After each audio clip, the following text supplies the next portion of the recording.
Okay guys, welcome back ulit sa ating YouTube channel.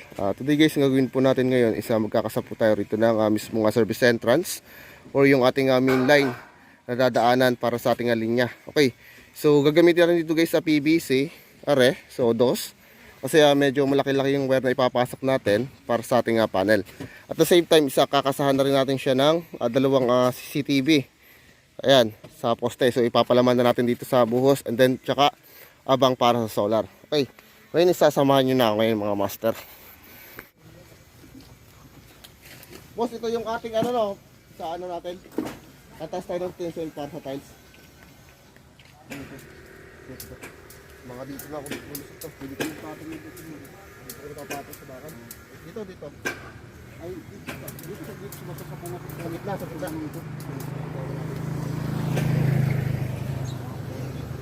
Lumalim yung lumupan po. Tapos kailangan malalim.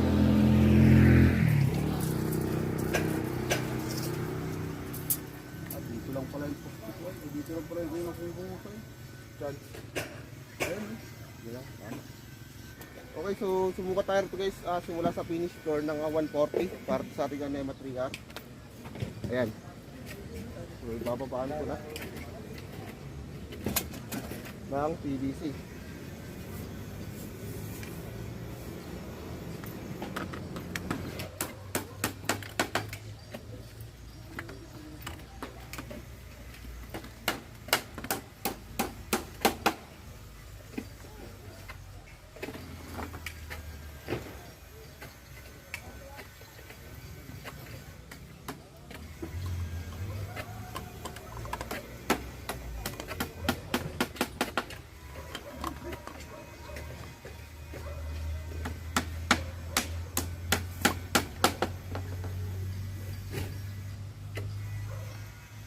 Okay.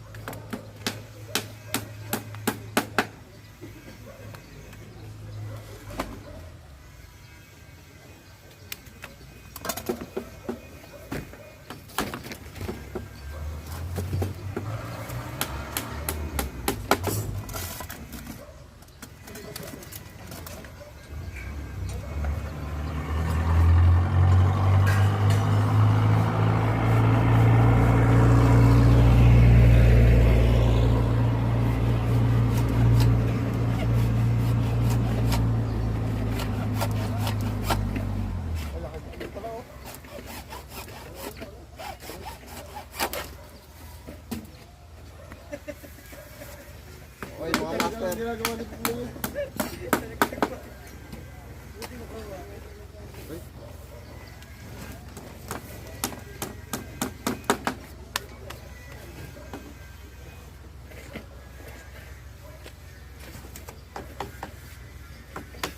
Daanan na lang po yun dyan? Oh. Laki ano? So ipapasok na natin siya dito. Malaki ang wire eh. Talagang standard na naman yan. Okay. So pumapasok. So itong elbow yung lalagay natin. So 90 degree. Ayan. So 90 degree elbow. So lalagyan siya guys ng ating Neltex para sigurado ka hindi papasukin ang tubig o maguhugot para matibay.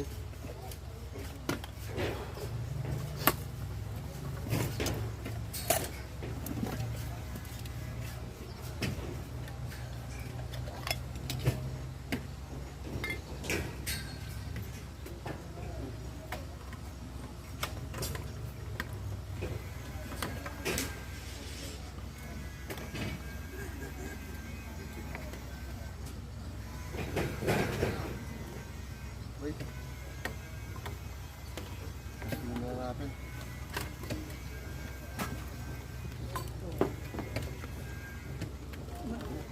Lagyan na natin siya ng Neltex dito.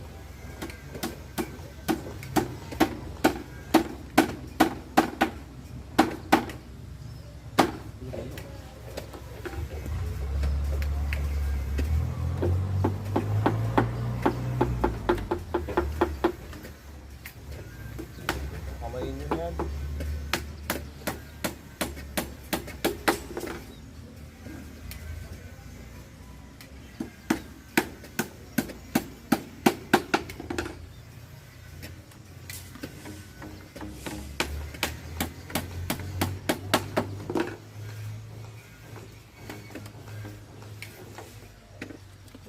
May gara siya rito.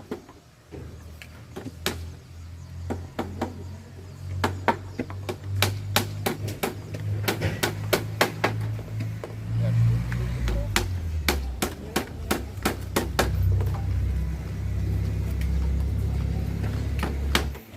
Alright mga master, so bali tapos na natin na ikasay yung para sa main lane natin na pumunta sa ating panel. Guys, dito, isa bumaba po tayo ng 30 cm simula sa ating finish floor. So 30 cm po yung baon ng ating main lane papunta sa ating panel. So yun po yung standard natin. Then dito, so yung ating linya. So ang gagawin natin dito, bubutasin natin yung NEMA 3R. So diretso lusot dito sa ating PVC, yung ating wire. Then katabi nito, isa mag-aabang din tayo rito ng para sa solar nila. On grid, bali on grid type. So net metering by directional electrical meter. So pwede tayong mag-export ng tawag dito, kuryente sa ating duo or distribution utility. Okay. So kakasako na muna guys dito yung para sa ano natin, CCTV naman. So may CCTV tayong dalawa na nakaharap sa carport and then dito sa gilid.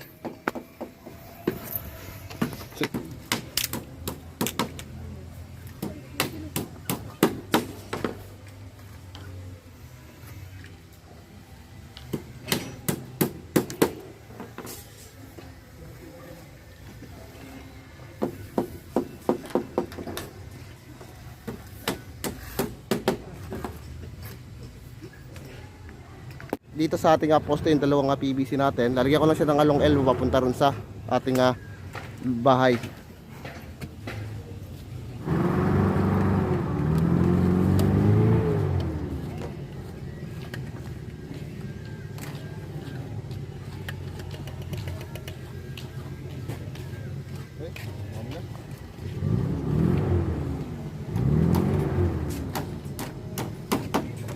Then ito guys, isa medyo mataas ng konti. Kasi ano lang naman to.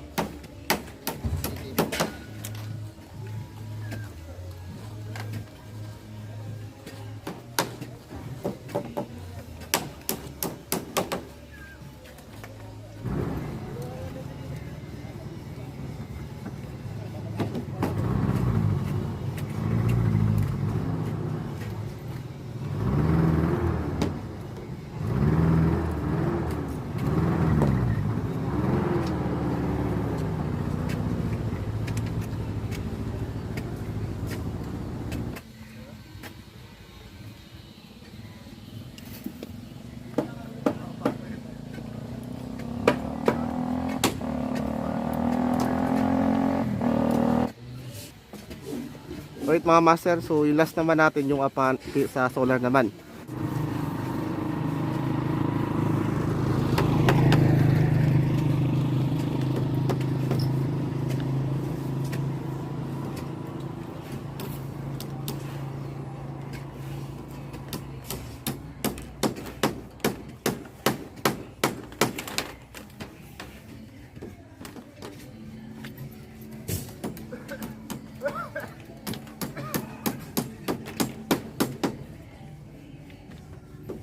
Alright mga master, so bali tapos na po natin iabang dito yung ating mga linya para sa dalawang CCTV, isang solar at saka yung sa ating isang main line.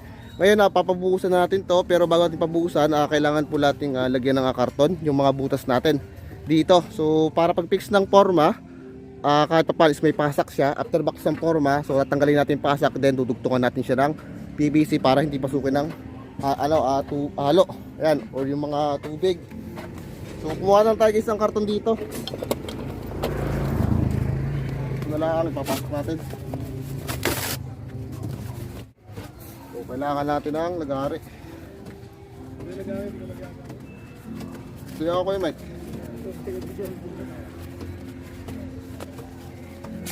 Ito malilit muna mga master.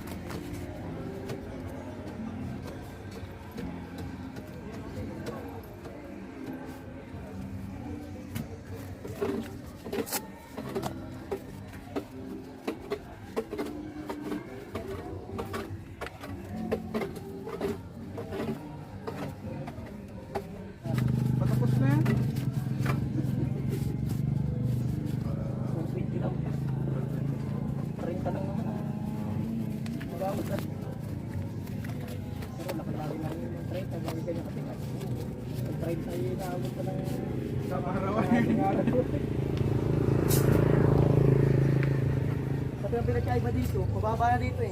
Kung parang ito na yung mataas na ang tawag.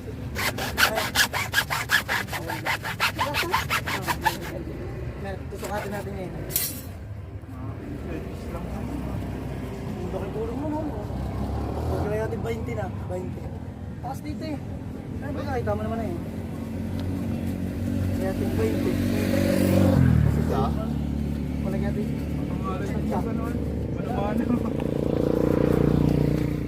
Pagkakalit ka paano sa may lupos ano? Mano-mano ano? Lupos ano?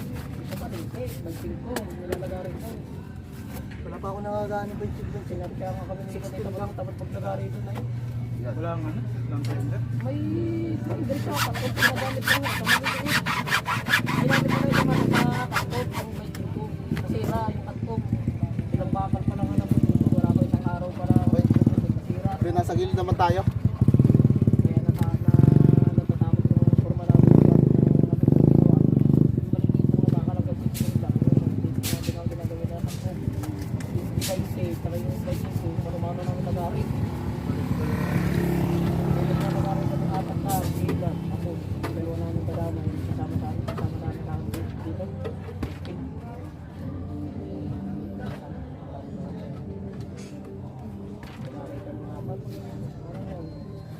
Ay! Nakakatamot tapos ano yung nalagari na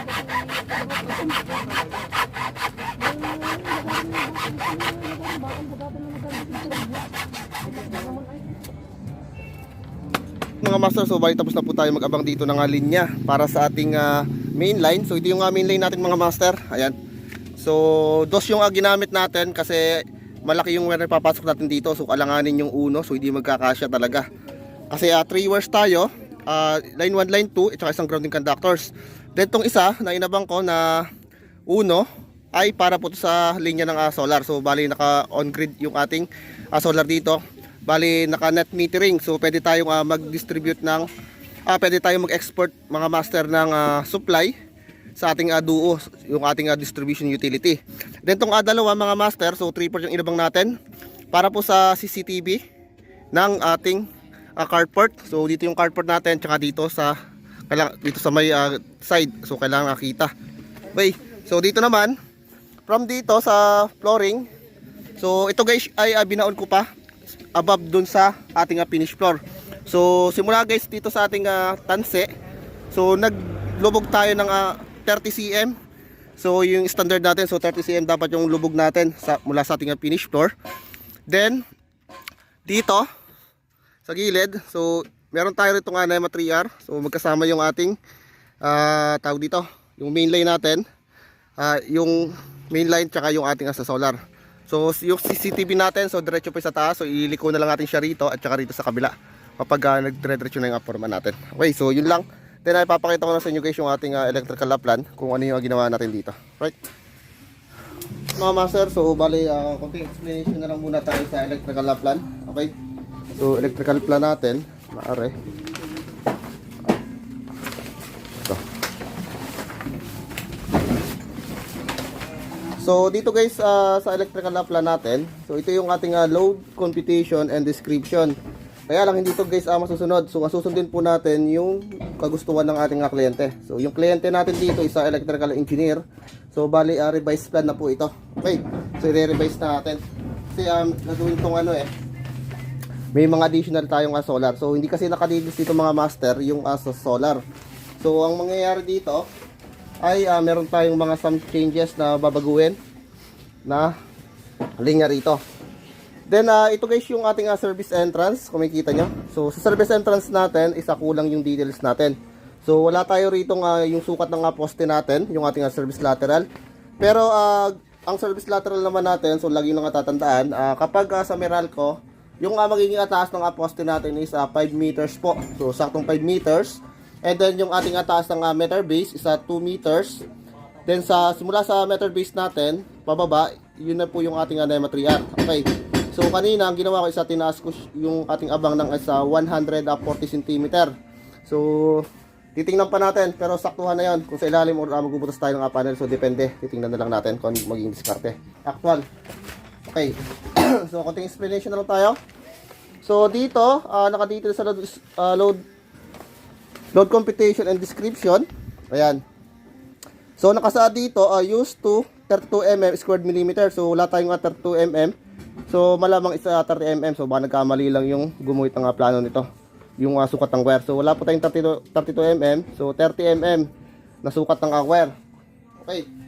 So then THW copper wire plus 122 mm squared millimeter ground THN copper wire in a 50 mm millimeter squared RSC pipe.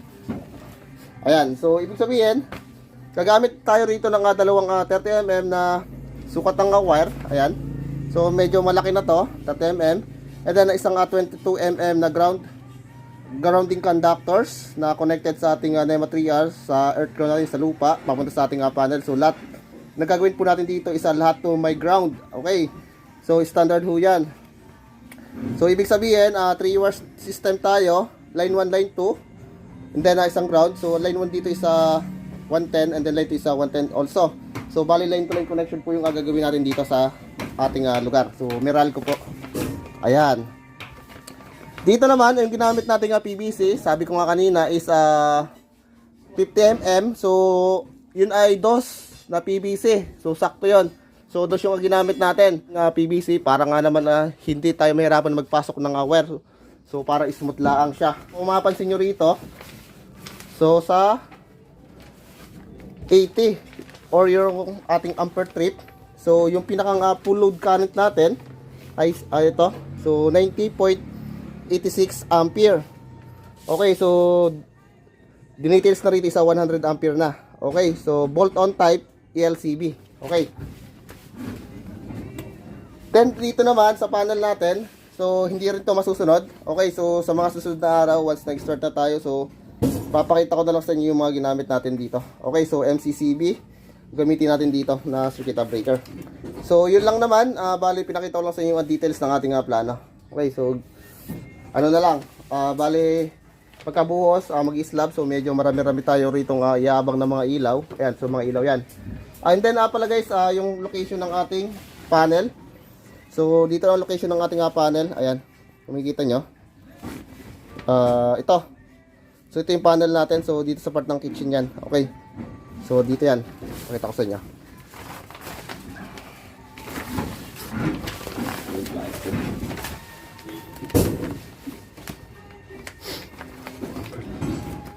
So medyo masama pa yung pakaramdam ko at lagi kasing naambulan dito maulan, lagi, sa hapon.